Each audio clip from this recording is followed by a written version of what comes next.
কাউকে মানসিক কষ্ট দিচ্ছেন, খুবই যত্ন সহকারে দিচ্ছেন যাতে কেউ টের না পায়। তবে নিজেকেও একটু তৈরি রাখবেন ভবিষ্যতের জন্য। যে কষ্টগুলো কাউকে দিচ্ছেন, দুনিয়াতেই তার পুরোটা না হলেও মিনিমাম 1/3 ভোগ করে যেতেই হবে আপনাকেও। গোলাকার এই পৃথিবীতে আপনার দেওয়া কষ্টগুলো ঘুরে ফিরে কিন্তু আপনার কাছেই একদিন না একদিন ফেরত আসবে। আপনি নিজেই আত্ম অনুশোচনায় ভুগতে ভুগতে একটা সময় শেষ করে দেবেন নিজেকে। হয়তো আপনি আপনার সো কল্ড ইগোর জন্য ওই মানুষটার কাছে তখন ক্ষমাও চাইতে পারবেন না। সবারই মনে রাখা উচিত, মানুষের দীর্ঘশ্বাস খুবই খারাপ।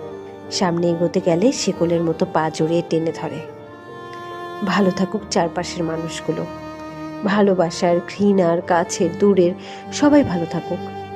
অভিশাপ না দিলেও রুহের হায় বলে একটা কথা আছে, যেটা আমাদের বিশ্বাস করতেই হবে।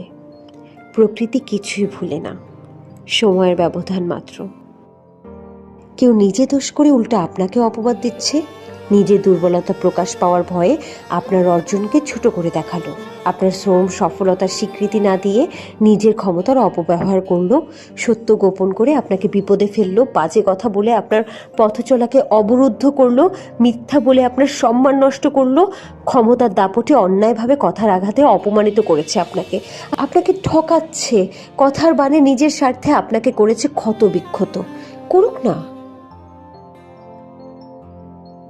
এটা জরুরি না যে সবগুলোর উত্তর আপনাকে এখনই দিতে হবে। কিছু উত্তর সময়ের উপর ছেড়ে দিন, দেখেনি না কি হয়। সবসময় হয়তো আমরা বুঝে উঠতে পারি না সঠিক কোন কাজের শাস্তি আমরা পাচ্ছি। কাউকে কষ্ট দিয়ে, অপমান করে, কাউকে